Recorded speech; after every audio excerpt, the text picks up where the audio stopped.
Guys, andito tayo ngayon sa aking sister. Ang aking si Teacher Inday, ang ating sister. Ito po yung bahay niya, dito lang sa highway ito. Ayan, mga daan. Sasakyan, galing Maynila. Ayun, kabila. Tapos yun, tambuhan. Ito pala, meron pala siyang ito yung kanyang anak, si John Darrell, si attorney. Kung sakaling may magpapanotary. Ayan. Yan guys. Pasok tayo ha, dito sa kanila. Wow, ang ganda naman ng mga halaman. Yes, ang ganda. Eden, baka merong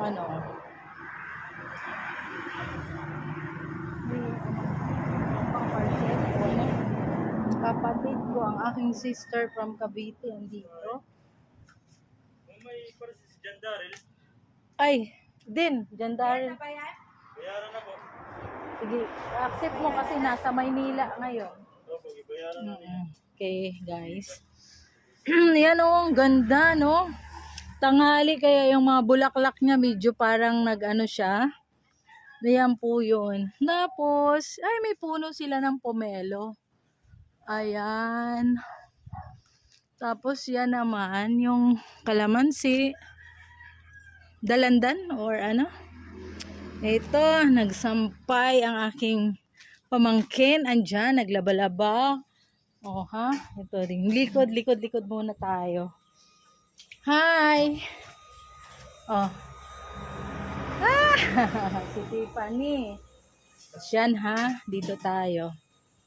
Ganda ng mga nila. Pag probinsya talaga guys, no? Ang dami talagang mga kung ano-anong tanim. Yun po yun. Tanim nila. Dito tayo